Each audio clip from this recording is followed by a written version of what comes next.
Suicide is a serious issue everywhere, but in Japan it's a particular problem. The nation typically ranks among those with the highest suicide rate worldwide every year.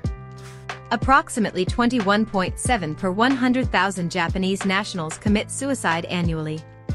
Thankfully, those rates are going down, but the prevalence of the issue ensures that it will show up in all forms of media, including anime.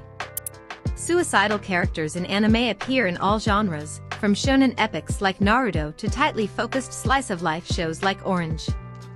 Some anime featuring suicide deal with this dark subject in a nuanced, respectful way, while others handle the issue poorly.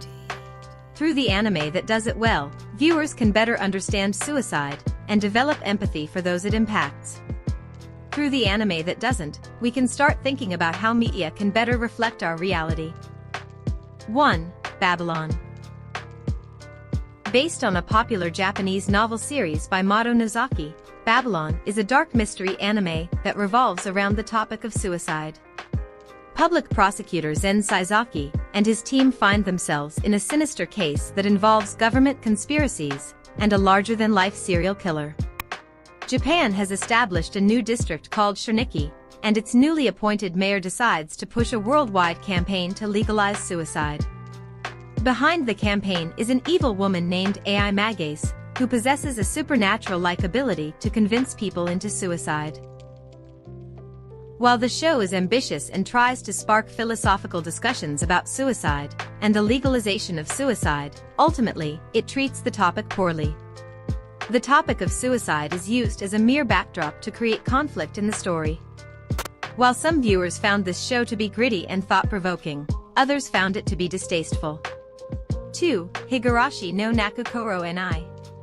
Many of the events in Higurashi no Nakukoro ni are caused by a fictional psychiatric condition called Hinamizawa syndrome.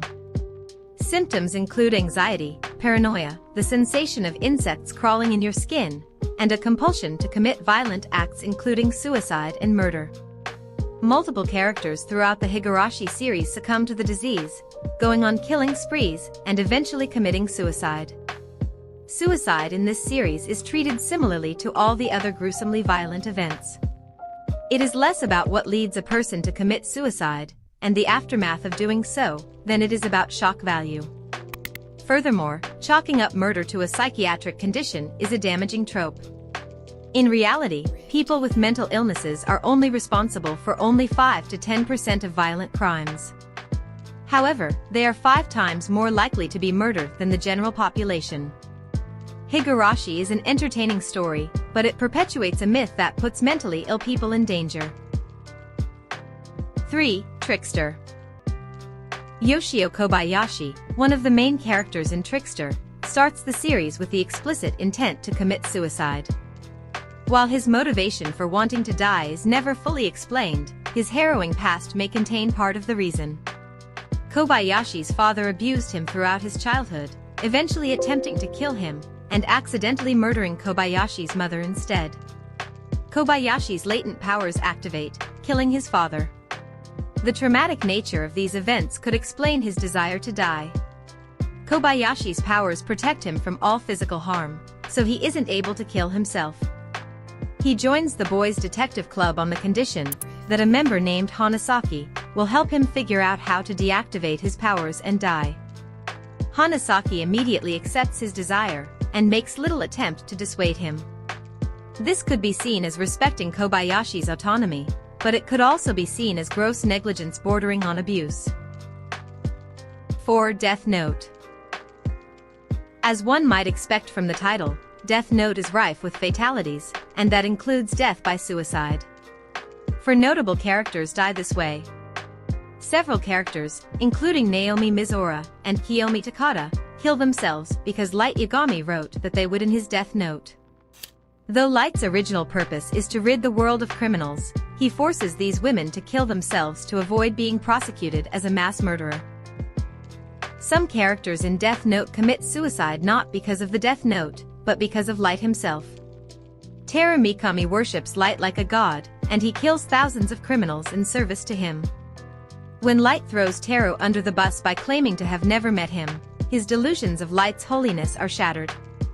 Unable to handle the betrayal, and facing a life in prison if he does survive, Teru commits suicide. Misa Amane, Light's devoted girlfriend, has nothing left to live for after Light dies, and she kills herself at the end of the series. In Death Note, women are disposable props whose lives serve to further the black hole that is Light Yagami's ego. Teru, who worships Light more fervently than anyone else does, is only able to do so because he's severely mentally ill, and therefore, also disposable despite being a man. Suicide, like everything else in the series, is all about Light in the end. It's a potent lesson about not letting your life get too wrapped up in service of someone else. 5. Violet Evergarden.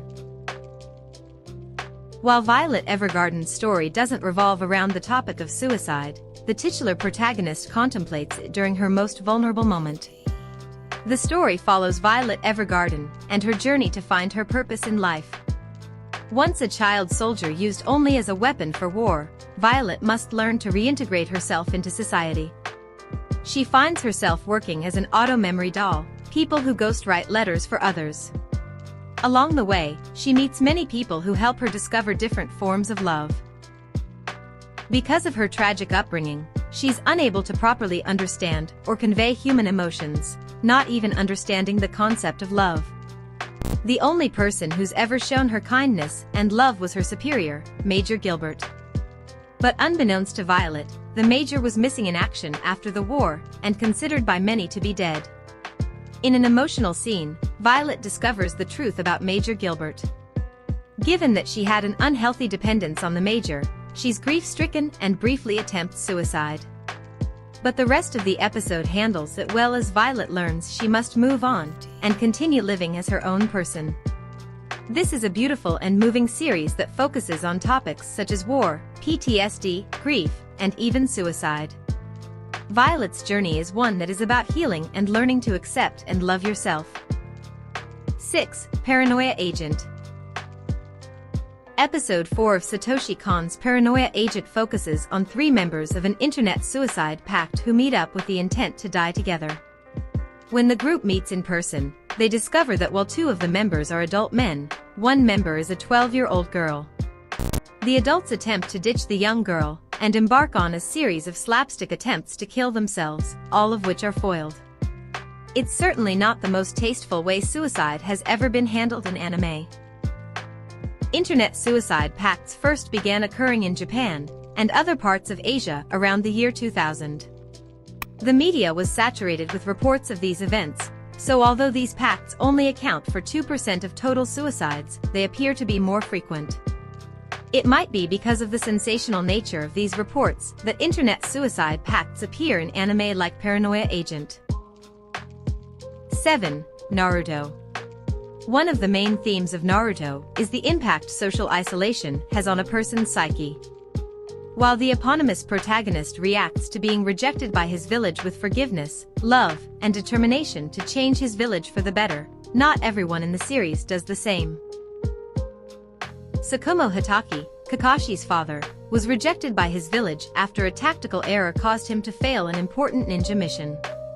Although the error involved him prioritizing saving his comrades' lives over finishing the mission, the community vilified him for it. Even the people whose lives he saved rejected him. As a result, he fell into a deep depression and eventually committed suicide. While honor killings have a long history in Japan, Tsukumo's death is perceived as a tragedy, not an appropriate response to being disgraced. Because Tsukumo is a secondary character, we don't learn much about what led him to that point. Instead, it's an important part of Kakashi's backstory. By the time the series starts, Kakashi has lost almost everyone he ever loved, and his father was the first. Kakashi attempts to use this loss to relate to his student, Sasuke, whose whole family was brutally murdered. However, he never uses to relate to his other student, Naruto, who was a social pariah just like Tsukumo. So overall, it's a bit of a mixed bag. 8. Aoi Bungaku. Aoi Bungaku is an adaptation of several classic works of literature, including Osamu Dazai's No Longer Human. The arc focusing on Dazai's work features a high school student who deals with depression through self-harm, suicide attempts, and drug abuse. Each episode deals with a different point in the protagonist's life, and it ends with him alone, hollow, miserable, and barely recognizable as his former self. This bleak series met with many positive reviews, including praise for its handling of mature and difficult themes. Because the author Dazai attempted suicide multiple times and successfully took his own life soon after the book's publication, many people believe that No Longer Human was autobiographical. 9. Genshiken. Genshiken, a series about a college anime club, features a character named Chika Oji. She throws herself off a building after her friends traumatize a classmate by showing him a pornographic drawing Chika had made of him. She survives the suicide attempt. While the show takes this particular event somewhat seriously, it's played for laughs throughout the series. Chika regularly attempts to leap out the window whenever she gets embarrassed about other people seeing her explicit artwork. The tone is more haha, she draws yaoi, and it's hilarious, rather than examining the implications of repeated suicide attempts, or the fact that drawing porn of real people, and then letting them see it is actually a form of sexual abuse. Frankly, it comes off fairly tone-deaf. 10. Sayonara Zetsubo Sensei. Sayonara Zetsubo Sensei is about teacher prone of fits of misery. He attempts suicide at the slightest provocation. He also spreads his negative outlook to his students, going so far as to try and persuade them to commit suicide, too. Because Sayonara Zetsubo Sensei is a comedy, suicide and other mental health issues are played for laughs. Considering the high rates of suicide among both teachers and students in Japan, there are two ways to look at this. One is that serious issues are best handled through laughter. The other is that attempting to wring humor out of such a painful and widespread problem is insensitive and counterproductive. You really kind of have to watch Sayonara Zetsubo Sensei to judge for yourself.